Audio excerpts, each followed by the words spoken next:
it's the Big Daddy D, and welcome to the Christmas special of the Big Daddy D reviews. Christmas time, a wonderful time of year, a time to get presents, eat so much food that you explode, and spend a good deal of time sat in front of the telly. It's not even the week lead up to Christmas yet, and already I've watched It's a Wonderful Life, The Wizard of Oz, Santa Claus the movie, The Muppets Christmas Carol, The Santa Claus, starring Tim Allen. But of course you also get those movies as well that aren't really all that good at all, such as How the Grinch Stole Christmas.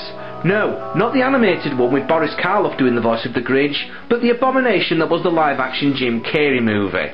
Other abominations for worst Christmas movie is Santa Claus Conquers the Martians, the Hulk Hogan movie, Santa with Muscles, not to mention that really disturbing Santa Claus movie from the late 50s where Santa Claus spends a lot of time hanging out with Merlin and shoots the devil up the arse with a toy cannon. Now, funnily enough, there's quite a disturbing amount of horror movies that has Christmas as its theme. Not content with having one wrestler foul up a Christmas movie, Hulk Hogan's fellow WCW wrestler Bill Goldberg shows up in Santa's Sleigh, where he plays a satanic, serial-killing Santa. Other horror Christmas movies of note include Christmas Evil, Black Xmas, Silent Night, Deadly Night, and the movie that I'm going to review here today. The movie in question? Jack Frost. I don't mean this one, the one with Michael Keaton, Jack Frost. I mean, what the fuck was all that about? This guy was Batman, alright? He was the Caped Crusader. Why is he appearing in this piece of shit? I mean, look at the fuck of that. It's not this movie I'm referring to. It's this one. Jack Frost, the Mutant Killer Snowman. Imagine the kids' smiling little faces, expect to get a happy snowman, and instead getting a very angry one that brutally murders people. Kind of makes you want to go on working block was the video over the Christmas holidays, doesn't it? Unlike the Michael Keaton movie, this particular Jack Frost film doesn't really have any big name stars to speak of.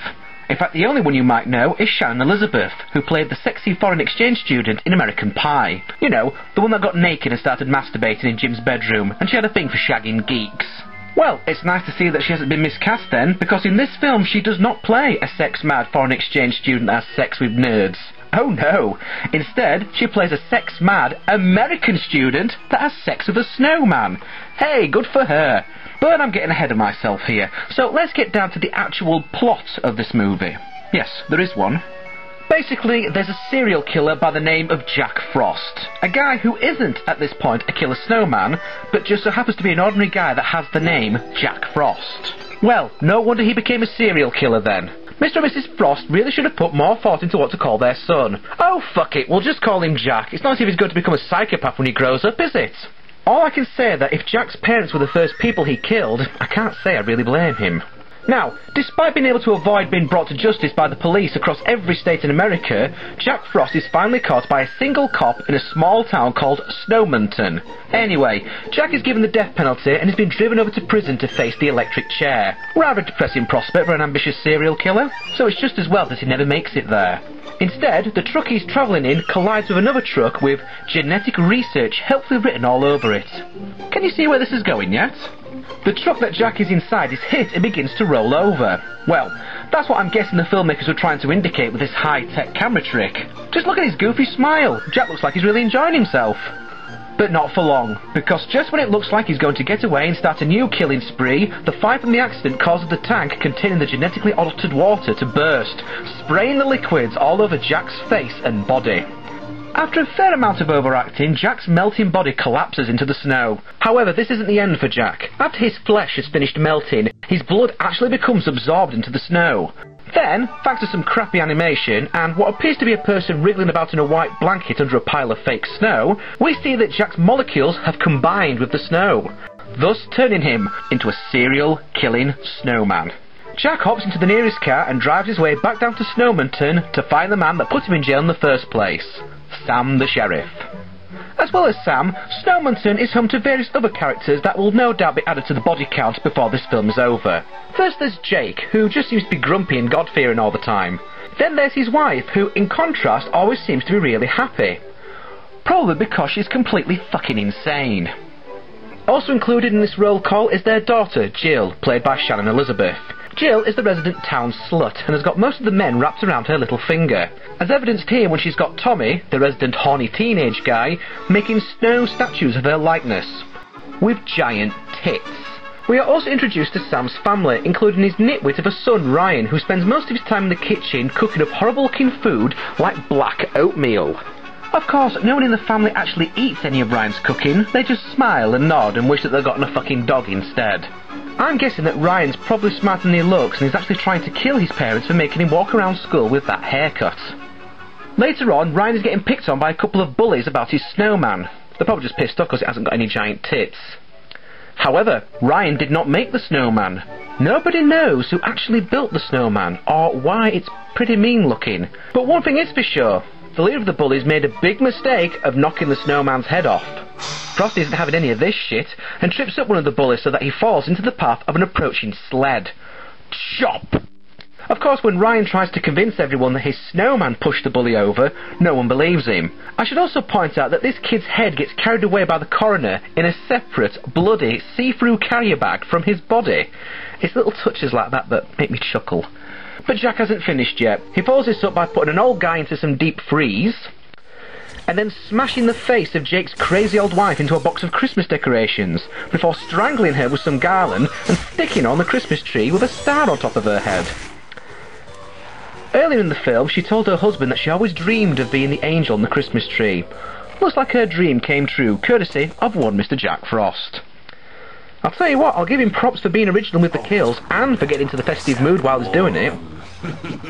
Even when he gets hold of an axe, he doesn't use it in the traditional way like what Jason Voorhees or Michael Myers would. He just shoves the axe into Jake's mouth, handle side first, and gags him.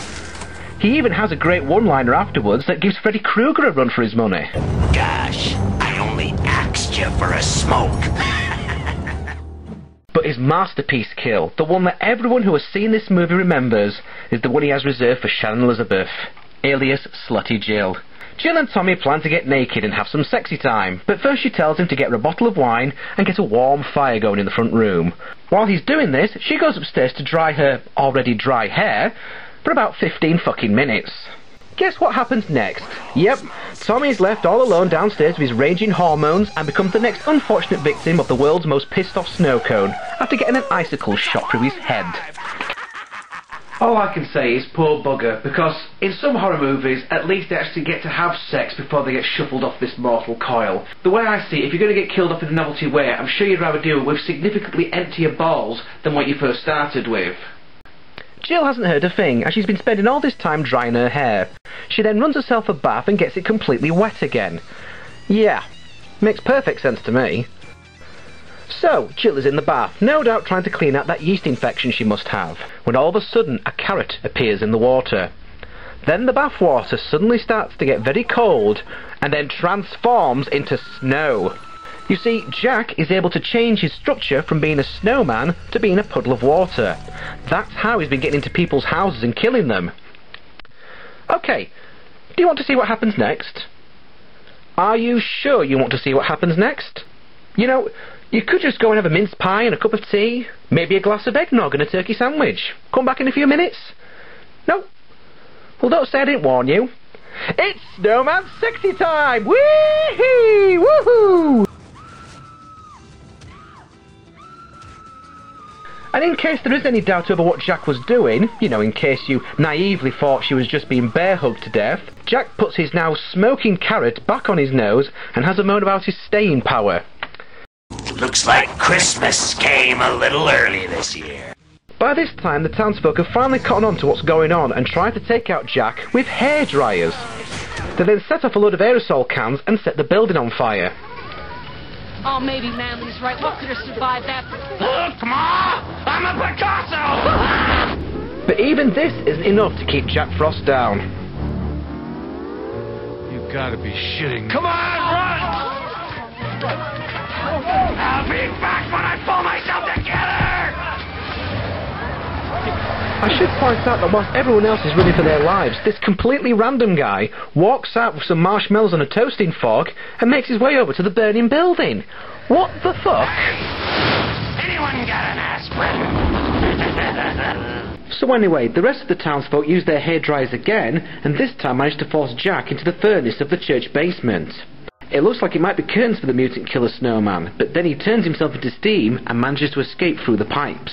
Jack then reforms his snowman body again with the addition of some razor-sharp icicle teeth, which he uses to choke the face of another unfortunate victim.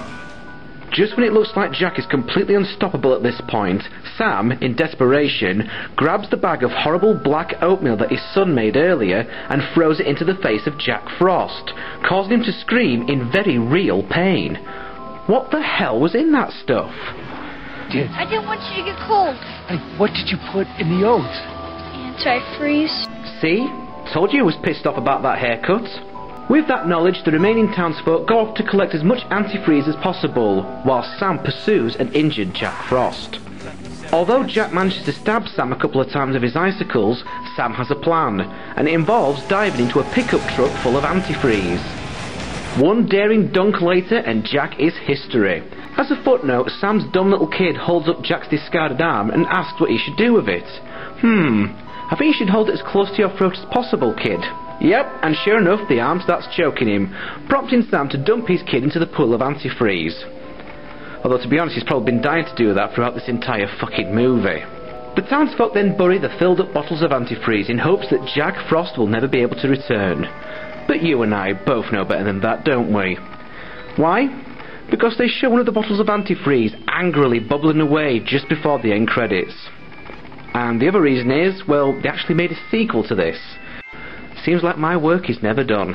All in all, Jack Frost is a highly underrated, hugely entertaining horror comedy. If you're looking for a good, bad movie, then this is the right film to be seen with a bunch of like-minded people. And you do get the impression that everyone who was involved in making this film had a really good time, including Shannon Elizabeth, who got shagged by a snowman.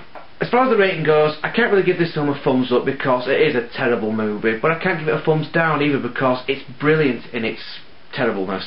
So therefore, I'm going to say that Jack Frost, the mutant killer snowman, gets a good for a rental rating. There you go. By all means, go see the film, just don't pay everybody else to go see it. If you see it in a bargain bucket going cheap, go for it. If you see it being able to rent out cheap, then go for it. This is the Big Daddy D, signing off. A very Merry Christmas to you, and a Happy New Year. Merry Christmas, baby, but you just better watch your back. Merry Christmas, baby, watch your back. 'Cause if you don't think Frost is nipping, then baby, you just don't know Jack.